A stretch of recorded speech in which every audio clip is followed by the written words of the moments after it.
the craziness of the environment that we're in, and some things that he's trying to lead at Octane to really reach out to the community, both in the near term and in the long term, as we all know that innovation is critical to really accelerating Orange County to the future that we all are hoping for. So Bill, really great to have you back on the show, and look forward to catching up on a few things.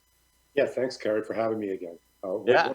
What a crazy time, huh? It is a crazy time. And yeah, it seems like it's been, we've seen each other on Zoom a few times, but it seems like it's been months now since we've hung out. So hopefully, I think a lot of that pent up energy of people wanting to truly be together is going to play out and could actually be a challenge for us from a health standpoint if this isn't fully behind us. So pretty interesting times ahead, that's for sure. Well, we're doing our own, we're doing our share and quarantining here at home. And yes, the Octane team's been remote now. This is the third week, and we're functioning well. We're fully operational. That's good. So it's it's amazing. We have more Google Hangout calls, Zoom calls. I mean, it's it is fairly impressive what you could do. And it is. What's crazy is with no travel, I feel like I'm busier than I've ever been. I mean, it's nuts. So that's good. I mean, I think a lot of people are finding other things to either start, other things to invest their time into or think about, right? And so, one of the things I was really curious to hear, I mean, you mentioned the team, how they're holding up. Obviously, Octane is very, very well regarded in this community as the purveyor of most of the best business events, certainly innovation events that we have here every year. And that's, a big part of Octane. And so, having to move the TIFF event, which obviously I've been very involved with for a long time as well. It's a bummer, but I think, just curious how the team's holding up, how you're thinking about operations for, now through the end of the year. It's kind of interesting. I think that the younger members of the team that might have been 3, 4, 5 years old at 9/11 haven't really come through a crisis from that standpoint. And then you've got a different diverse group that have, whether it's the financial crisis, 9/11, any number of things, going back. So it's interesting seeing the team deal with it differently. Sure. But I love it. They've rallied. There's been great teamwork, and we were obviously concerned with the conferences. Sure. Because I think that's pretty much a big portion of our revenue model. And with TIFF in May, we were fortunate to be able to push it back to September. We did have an innovation week centered around it, and we're trying to do that as we speak. And we think there'll be some participation from the Alliance and from Lava and from Connect. So TIFF is now scheduled for the 10th and 11th of September, Thursday, Friday. And then the following Thursday is High Tech Awards. So we've got everything stacked up at the back part of the year. Yeah. September will be Octane month, that's for sure. Yeah. And then we've done the same with ophthalmology. We pushed that back 5 weeks to July 31st. And that's kind of interesting because it's going to be the first ophthalmic event after a whole host of cancellations through the month of May. There was really nothing scheduled in June other than ours. So we're hopeful as we do this that people are going to want to come back and want to be together and want to learn. And so we're starting to think through a little bit of the different content that we want to add also. Yeah, that totally makes sense. Well, the other thing, obviously, Octane is such a centerpiece to the business community here. So I'm sure you have heard from a lot of business leaders, startups, service folks that are part of our community. What are you hearing from folks? Well, I think it's the unknown. And, like I continue to say, we're making the right decision today, but who knows tomorrow whether it's the right one. So, so we're looking at this. I think when we closed the office and, we were talking about a 2-week shutdown. I mean, now it's gone another 4 weeks. I mean, this is a little bit different. So I think we're kind of shifting. And what I see the community doing is for 2 weeks, it was kind of hunker down and almost be defensive. Now what I'm seeing from the community is, my God, if this is another 4 weeks, we've got to do business as usual to some extent. Business as usual, meaning this kind of dialogue. we've got to start thinking about the future and really starting to move contingency plans in place for what this looks like when we come out, whether that's early May, mid-May, late May. It could be, it could be then or June. I mean, I think that uncertainty is really a challenge, because to your point, there's a point at which commerce just has to resume in its new form that could be indefinitely different. Yeah, and again, we've been fortunate that we haven't, our sponsors and our partners are 100% behind us. None of them have said, "Hey, we're not gonna support you on a conference because you moved the date." So we believe we're just going to have a deferral of that. Now, whether we attract the same audience, again, I think we look at things that maybe are a little bit different, and it starts to push us in thinking about things differently. And for example, all of our conferences have always been in person, and we don't ever want to give up on that. Sure. But if in fact, let's just say we lose 50 people or 100 people sometime in September or even July at the end of the ophthalmology conference, we're looking now at video and streaming capability to be able to fill in those spaces. Sure. I was very encouraged this morning. I know we were on a call together this morning on an event that I had planned to do in person, and my initial instinct was just to cancel and defer, and to try that with a really diverse group of leaders here. And they showed up and they were engaged, and it was really productive. And I think that gives me confidence that others will continue to do that. And so I like your view of, hey, we can't wait forever. We have to figure out how to adapt. And we can go back to some things, but there are going to also be new forms that come out of this. And I think this gives us a broader chance to experiment. Yeah, I was talking yesterday to actually physicians, and you kind of skip through them when you start talking about some of these SBA programs and the CARES Act and the payroll protection plan, and they're businesses. They're eligible for all of this. So what we've done is we've helped give them information just to try and fast track them through that process, which basically kicks off at midnight tonight Eastern time. So people are getting their applications in, and we're applying for it. We fit, so why wouldn't we from that standpoint? Sure. And by the way, we have no plans at this time to lay people off. It's not something I want to do. I think all that we've done over the past 5 years, we'd go backwards. So we have to put a hiring freeze in place. We're looking at discretionary expenses. We're looking at contingencies, and I think that's what I kind of see out there right now from the business people. But these doctors were kind of interesting, is that now one of the things that we're doing the first one tomorrow is a traditional ad board. And I don't know if you're familiar with them, but in the medical conferences, industry likes to meet with doctors and unveil new technologies, new products, kind of get their idea. And this is all about how is their practice going to look when they go back. And the discussion I had with some of the doctors yesterday, they said there's going to be offices that will never reopen. There will be others that come back and take a long time to rebuild, and there are those that will be opportunistic and just explode. And I really love that example, because I think there's an opportunity, if we do this right, to be in that third category. And I think there's a difference between being opportunistic and taking advantage of the situation. Sure. A friend of mine has a telemedicine startup in Colorado, and I've been helping him a little bit over the last year and a half or so. And he raised capital in about 6 hours a couple of weeks ago, because people just saw this is going to be needed. This is the time. And he's been adding customers right and left, right? Because of necessity. It was viewed as a luxury until it became a necessity. Yeah. And there's companies on the medical side that are in some form of FDA approval. And one in particular that got funded $25 million in, I think it was November or December. And he's not missing a beat, because he's got to do a lot of things. If you were commercializing, that would be an entirely different problem. He couldn't get the attention. He couldn't get the meetings. Yeah, that's right. That's how our startups are largely just, it's a bump in the road. They're still in build mode. And I feel somewhat fortunate, to be honest, because they can stay heads down and stay focused.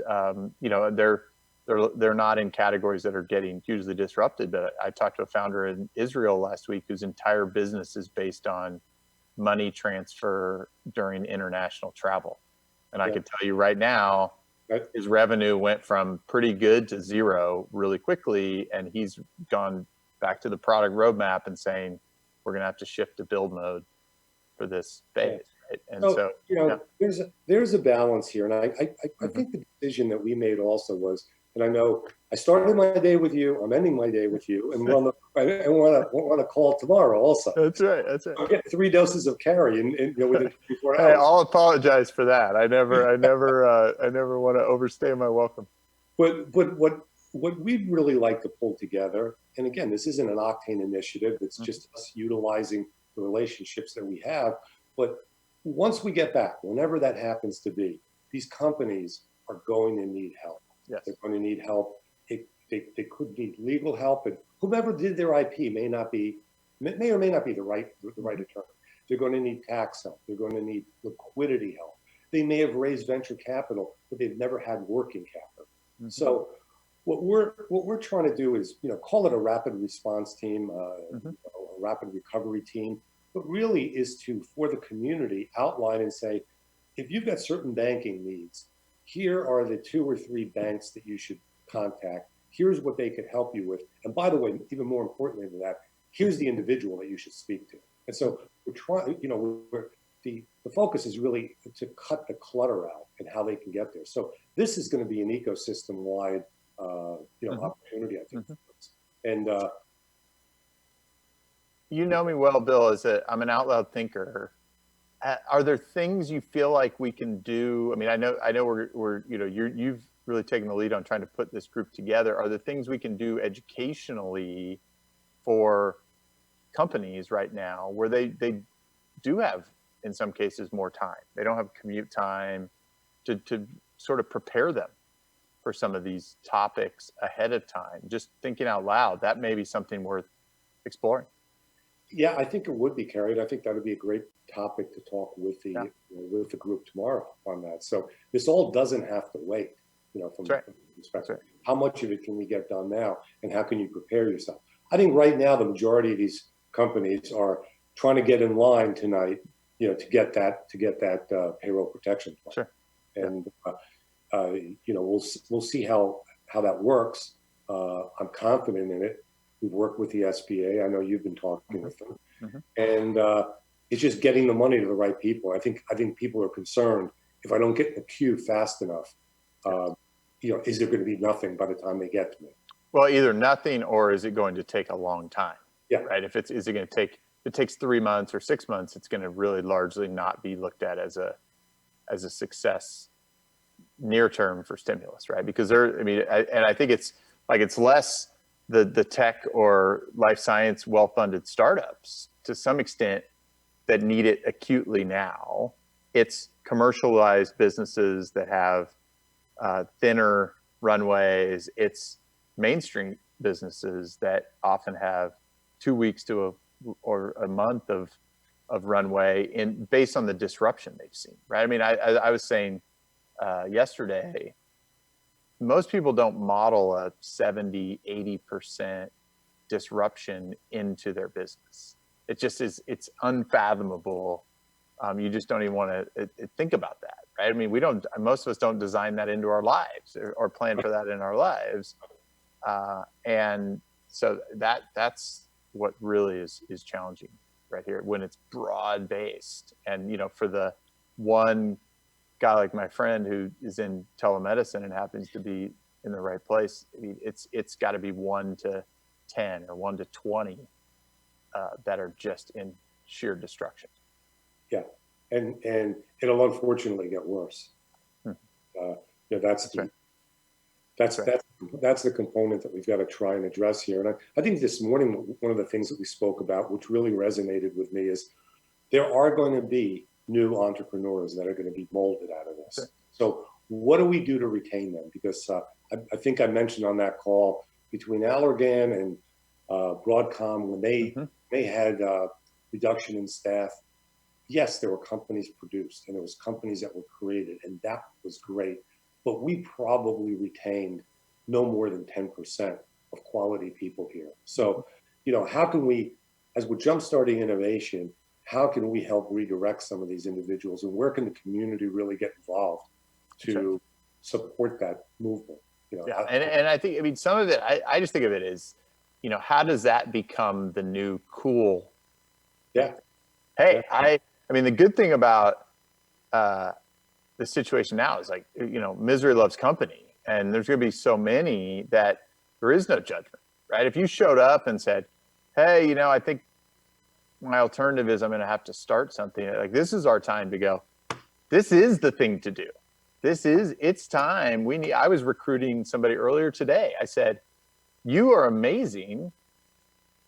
Figure out a company. Let's go start. I'll get involved in helping get you off the ground, because I have every confidence that you can execute and you can build and lead a team. And those are important skills. And so I agree. You need to make it the cool thing, I think, is really a part of this. And it's coaching. And we saw a company this week raise some capital from venture, but that's going to be a tough slog the next 4 weeks, or it could be the next couple of months. But at some point, we know there's a lot of cash in venture. So create a great idea, create something unique that solves a problem, and you're going to end up with some pent-up demand from a venture standpoint that'll get you funded. It's getting that entrepreneur and that idea from today to maybe 6 months from now.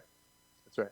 So let's talk. I mean, we're both optimists. We're both long-term oriented. OCTANE has a great foundation. You had a great 2019.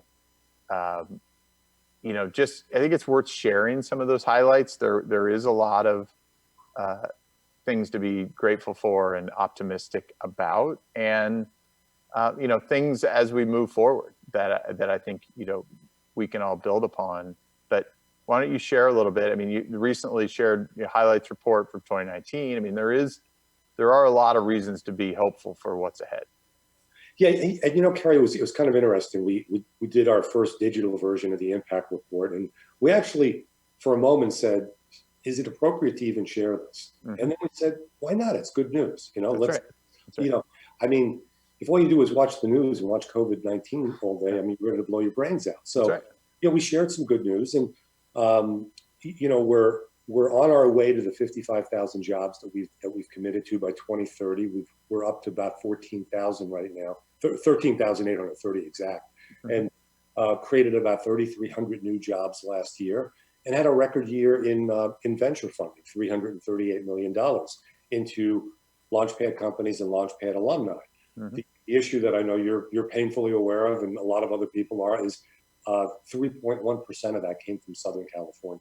And when I say that, I mean San Diego, LA, and Orange County. In terms of headquartered capital, the biggest part of it, almost 50% of it, came from Boston. So, I see companies that are good continuing to get funded as long as they have a path to that, and they're being introduced to the right people. Mm-hmm. What I'm more concerned about is there's a missed opportunity when we have a group of Northeast investors and a venture firm that come in, make an investment here, and then at the end of the day, other than the management team, all the results go back to that. That's right.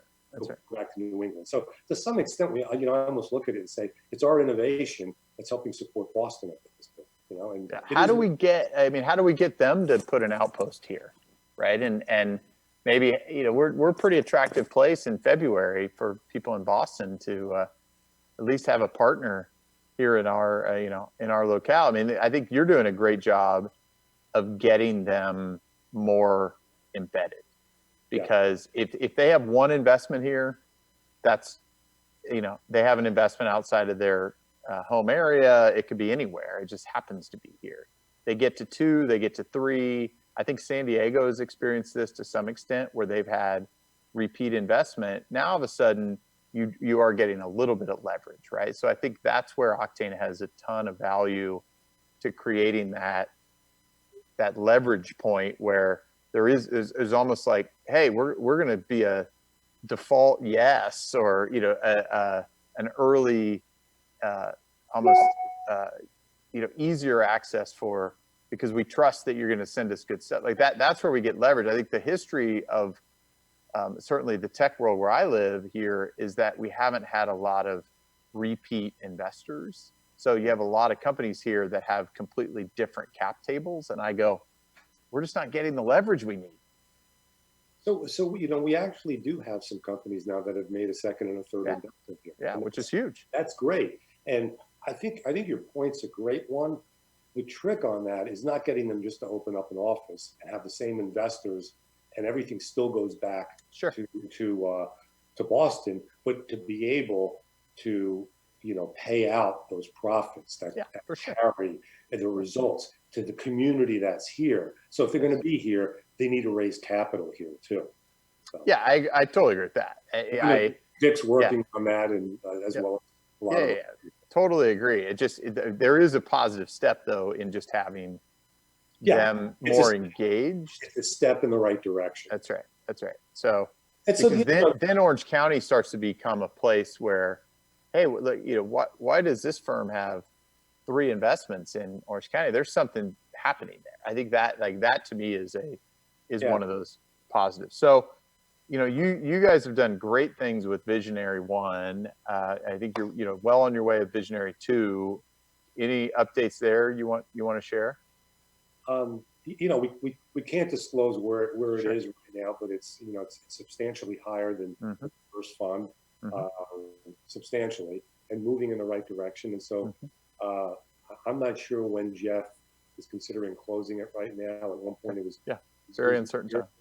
But there's so many variables right now. But Visionary 2 has made some investments already, and we've added aesthetics to it, and so it's not just ophthalmology anymore, and it really follows the same model. So we added an aesthetics conference this year too, and it just blended really good with Visionary 2, and kind of you could almost take the ophthalmology model and bring it right into medical aesthetics. Brilliant model. I mean, I still hold that up all the time. It's just, that is an amazing model for how to do value-added early venture investing, right? So to the extent we can find other things like that here, I think that's a great strategy. So how about other funds? I know there've been some discussions about other funds. Anything there you want to preview or? We're looking at something right now, and probably would have accelerated the rollout of it. But I think right now we're prudent to look at this thing for not for another 3 months. But the initial aspect of it was really to focus on the best launchpad companies that come through the process. And when we looked at the data going backward, all the launchpad companies, and I think we got information on about 70% of them. So statistically, it's accurate. If you looked at change in valuation from the post raise coming out of launchpad to the most recent, you ended up with an IRR of about 14.8%. The average venture fund is 14.5%. So average, but when you take a look at the 8 companies that presented TIFF and the 8 that presented MTIF, and the process actually selects that, you get into an IRR that's almost 3 times that. Wow. So we think we've got enough data to say that would become the investable community.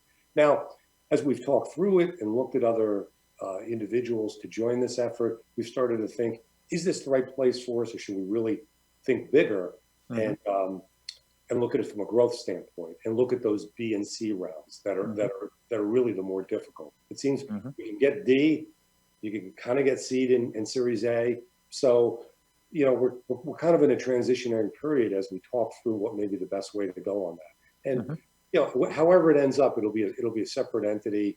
Octane will provide some services to it, but it'll be available for the whole community. Yeah.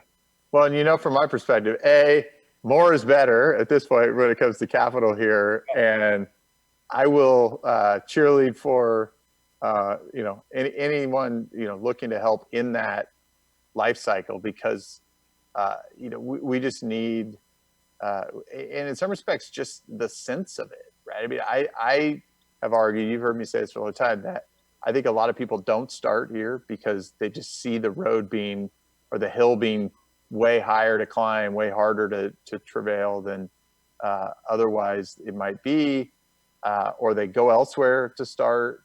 And if we don't get them started here, if we don't show them the pathway, those stories of start to finish here, that we can guide them all the way through, I think, so we have a lot of links in that chain that we need to continue to fill in. So I think it's awesome that, Yeah. that And it's job creation, and we want to keep the companies here. right. And why, if in fact we're really a world-class innovation center, why shouldn't we create world-class investment results for the individuals that would be interested in something like that here? Yeah, right. Absolutely. Absolutely. So I know we both have really leaned in on this notion of providing value-added service in addition to advising and money and other things. So when you were on prior, you were really in the early stages of launching OES, the enterprise services. Any updates to share there? And as you think about even now, and then also as things sort of get back to some sense of normalcy. Yeah. So the idea behind OES, Carrie, and was never to disrupt the nonprofit. So I think there have been some people that are saying, oh, you're going to a fee-based model, and you used to be free. Well, Launchpad's pro bono. It always will. It is, always has been, and always will. Well, and it's an SBA. I mean, for people who don't know, it's an SBA program. So Launchpad is a small business development center. There are others, but it is focused on a particular value delivery, which I think is what makes it awesome versus just walking into a random SBDC and you get what you get, whether you're a restaurant or a tech startup or a pharmaceutical scientist or something. Yeah, so OES, I mean, at one point it was called Growth Services. OES formally became an entity in September of last year. I think as we first looked at it, we thought we could put services on a portal and pull in the community, whether it's advisors, whether it's sources of capital, put it on a portal, and everybody would just go into the portal, select it, and match up. And that didn't prove out to be the case. I mean, this is all relationship driven, need relationship managers. So, we decided to create OES as it exists today. It's a separate entity that's majority owned by OCTANE. We went through a period that we had to make sure that we protected the nonprofit. I had both our legal counsel, which is K&L Gates, and our auditors, RSM, say, well, slow down a second. You got to do this the right way. And we did. And so we've hired Paul Tobin to be the president of OES. And, there's really four components that we're looking at there. Is post-Launchpad, how can we help raise capital? So we've created a private investor network. We currently have 6 investment banking relationships. And we had one a year ago. And what we have found is no one investment bank can match everything. I mean, they're industry focused. Maybe Goldman, but that's it. No, I'm just kidding. Yeah, but even Goldman wouldn't want to come down to the low exactly. end. You get Goldman saying, I don't want to touch anything but 100 million. Exactly. So we feel that we've got a pretty good diversification in terms of size of round and industry expertise in that. So capital is one.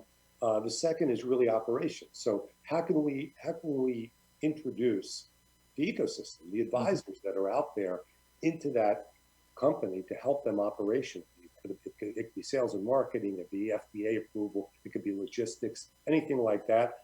The third is a shared services platform, and currently we're our partner on that is RSM. So can a company go someplace and get really A quality financial management and IT infrastructure and accounts payable and accounts receivable, and it's really an outsourced model. And what's really cool about that is companies can sign up for that coming through the OCTANE OES platform. for a discount than if they went to RSM directly. Sure. And then the last is just really trying to get our hands around matching this talent. So, we've got a monetization model in those. And, the idea is really for OES to be a revenue producer and contribute back into the nonprofit, which we will then in turn invest back into the community. Sure. So it kind of keeps that, I'll use TLA's term, that flywheel, developing from that standpoint. Yeah, totally makes sense. And I mean, it's a startup to some extent, right? That within Octane, and so it's like anything. I mean, like what I'm doing, it's you're iterating as you learn and synthesize and get feedback and information. But certainly, I think the notion that people can easily find the right partners to help them here along the way is certainly not lost on me, because I've just seen it for the time that I've been here, that it's far too difficult to do that than it should be. And that creates the need for services like this or groups like OES to exist. And it's access to really expertise. And if you look at it, it's speed to capital, it's speed to revenue. That's the proof that we want to put in place. That's and right. Octane's not delivering the service. Octane's just playing a convener of matching companies' requirements and needs with properly vetted, individual organizations. Sure. Well, Bill, I'm getting the time sign here from Paul. So, any final thoughts? I mean, obviously, we'll check in again as we often do. But any final thoughts for the community that, as we're sort of sending off today, for them to think about? Hey, you know what, Kerry? I think the idea here is hang in here together, and let's really look at this as the glass half full. I mean, this is terrible what's occurring, and people losing their jobs. I mean, my heart goes out to them.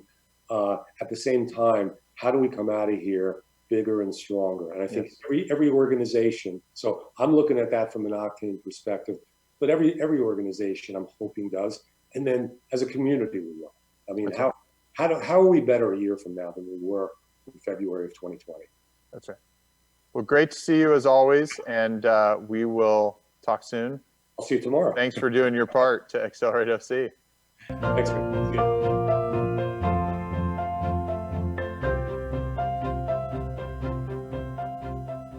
You've just listened to Accelerate OC. Join our live recordings every Tuesday morning at accelerateoc.com, or listen, like, and share anytime from your favorite podcast spot. Let's accelerate OC together.